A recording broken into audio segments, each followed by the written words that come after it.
다석 사상으로 다시 읽는 요한복음 잃어버린 예수 38번째 시간입니다. 오늘은 내가 이를 위하여 이때에 왔나이다. 내가 이를 위하여 이때에 왔나이다 라는 제목으로 말씀드리겠습니다. 요한복음 12장입니다. 석가보다가 부다가에서 처음으로 얻은 큰 깨달음은 멸망의 생명인 전하를 넘어 영원한 생명인 얼라를 깨달은 것입니다. 그것을 석가보다는 사성제로 나타내었습니다. 사성제는 요한복음 6장 63절에 나오는 육적인 것은 아무 쓸모가 없지만 영적인 것은 생명을 준다라는 말과 같습니다. 고진멸도 사성제는 석가의 핵심적인 깨달음입니다. 괴로운 몸과 모인 마음, 즉 죄나를 없애는 것이 니르바나에 이르는 길인 것입니다. 결국 죄나를 없애는 것이 하늘나라에 이르는 길임을 말하는 사성제는 요한복음 6장 63절과 같은 뜻을 담고 있습니다. 석가는 사성제를 다시 8정도로 보충 설명하였습니다. 8정도는 앞쪽에 2개 정견과 정사유가 중요하고 뒤쪽에 2개 정념과 정정이 중요합니다. 앞쪽에 정견과 정사유는 몸나는 무상하여 죽는다는 사실을 바로 보고 생각하는 것입니다. 석가부다는 여기에서 몸나이 나고 죽는 연기의 법칙을 알았습니다. 그리고 뒤쪽의 정념과 정정에서 나지도 않고 죽지도 않는 얼라를 깨달은 것입니다. 하느님인 니르바나님께서 온 얼이 곧 다르마입니다. 가운데 있는 정어, 정업, 정명, 정정지는 멸망의 제나에서 영생의 얼라로 옮겨가는 과정입니다. 말은 바르게, 몸가짐도 바르게, 하는 일도 바르게, 힘쓰는 것도 바르게 해야 된다는 뜻입니다. 예수는 자기 몸의 죽음을 직시하고 정견하여 깊이 생각하였습니다.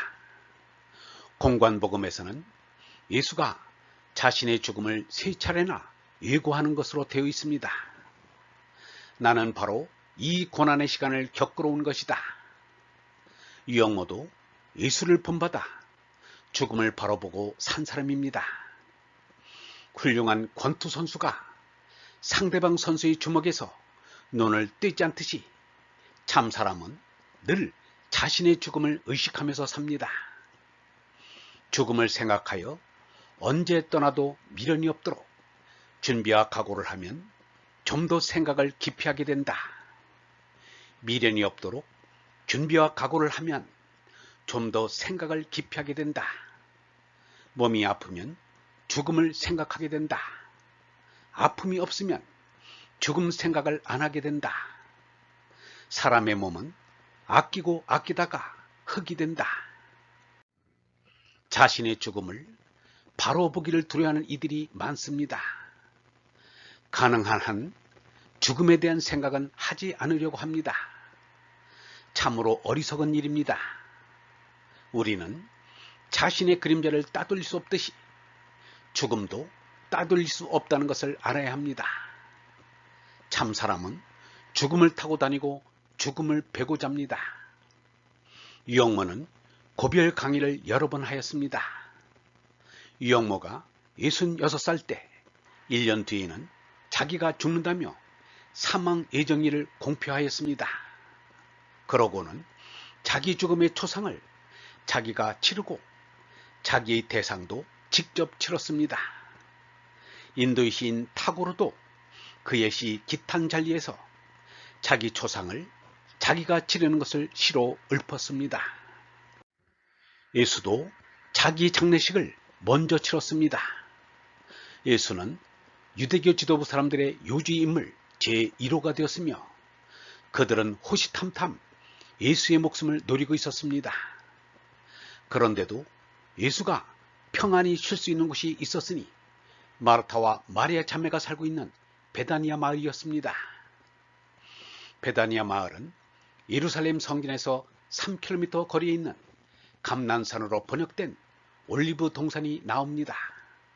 감남은 중국과 인도차인에서만 자생하므로 올리브라고 하는 것이 옳습니다. 올리브 동산에서 남쪽으로 내려가면 바로 베다니아 마을이 나옵니다. 예수의 기도로 유명한 겟세마네 동산이 바로 올리브 동산입니다.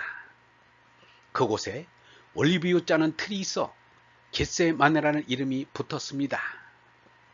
공자는 논어에서 2인 위미라는 말을 하였습니다. 베다니아 말로 아름다운 마을입니다. 베다니아 사람들은 예수의 어진 마음에 머물고 예수는 베다니아 사람들의 어진 마음에 머물렀기 때문입니다. 그날은 베다니아 사람들이 예수를 위하여 환영 잔치까지 베풀었습니다. 그 자리에서 마리아가 예수의 발에 나르드 향유를 붓고는 자신의 긴 머리털로 예수의 발을 닦았습니다. 대단한 경의를 나타내는 이색적인 의식이라 하겠습니다. 예수의 발에 부은 나르드 향유는 값으로 따지면 300데나리온이나 되었다고 합니다. 그 당시 하루 품삯이 1데나리온이었다니 300데나리온이면 일꾼 한 사람의 한 해 품삯이었습니다. 그 도유의 광경을 보고 있던 가룟 사람 유다가 인색한 마음 때문인지 질투심 때문인지 알 수 없으나 투덜거렸습니다. 그 값비싼 향유를 팔아서 가난한 사람을 나누어 줬으면 좋았을 터인데 부질없이 쏟아버렸다는 것이었습니다. 유다가 불평하는 소리를 들은 예수가 말하였습니다. 이것은 내 장래일을 위하여 하는 일이니 이 여자 일에 참견하지 말라. 가난한 사람들은 언제나 너희와 함께 있겠지만 나는 언제나 함께 있지는 않을 것이다.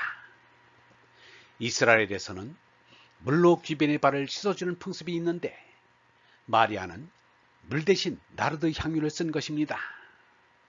최고의 경의를 나타내려 한 것이지 스승 예수의 장래의식으로 행한 것이 아니었습니다. 그러나 예수는 장래의식으로 받아들인 것이니 예수는 자신의 장애를 자신이 치른 것입니다. 돌과 쇠가 부딪힐 때 불꽃이 튀듯 생과 사가 부딪힐 때 참된 생각이 섬광처럼 번쩍입니다. 예수의 입을 통해 나오는 말씀이 거저 나오는 것이 아닙니다. 지금 우리는 예수의 십자가 죽음을 지극히 거룩한 죽음으로 여기지만 당시에는 가장 치욕스러운 일이 지나지 않았습니다. 반역을 꾀한 죄수로서 십자가에 못 박혀 참혹하게 처형되었기 때문입니다. 그와는 반대로 마리아는 최고의 경의를 표하였으니 우리의 마음까지도 흐뭇합니다. 마리아 자매에게 감사하지 않을 수 없습니다. 예수는 온 세상 어디든지 이 복음이 전해지는 곳마다 이 여자가 한 일도 알려져서 사람들이 기억하게 될 것이다 라고 예언 겸 칭찬을 하였습니다. 아멘. 예수의 몸에 나르드 향유를 붓는 도유 사화는 복음서마다 그 내용이 조금씩 다르지만 마르코 복음과 마테오 복음의 내용은 같습니다. 마테오 복음이 마르코 복음의 자료를 그대로 옮겨 썼을 것입니다. 이 두 복음서에는 여자의 이름이 빠지고 나르드 향유를 예수의 머리에 본 것으로 되어 있습니다. 예수께서 베다니아에 있는 나병 환자 시몬의 집에 계실 때의 일이다.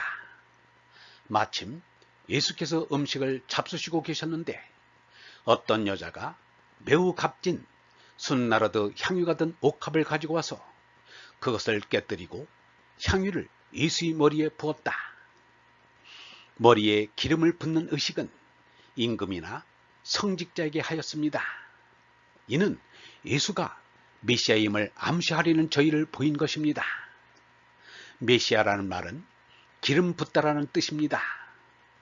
또 루가복음에는 죄지은 여인이 나오고 요한복음에는 순결한 여인이 나옵니다.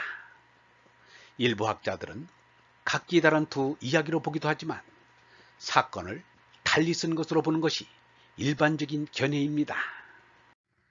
사람은 사랑받기 위해 태어나는 것이 아니라 사랑하기 위해 태어나는 것입니다. 이 세상에 와서 누구를 사랑하였는가에 따라 그 사람의 삶의 값어치가 결정됩니다. 이 누리에 와서 마음과 뜻과 힘을 다해 곧 목숨을 바쳐 하느님을 사랑한 사람이 가장 값지게 산 사람입니다.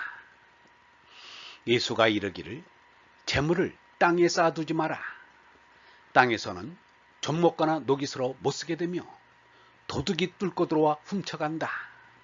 그러므로 재물을 하늘에 쌓아두어라. 거기서는 좀먹거나 녹스로 못쓰게 되는 일도 없고 도둑이 뚫고 들어와 훔쳐가지도 못한다. 너희 재물이 있는 곳에 너희의 마음도 있다.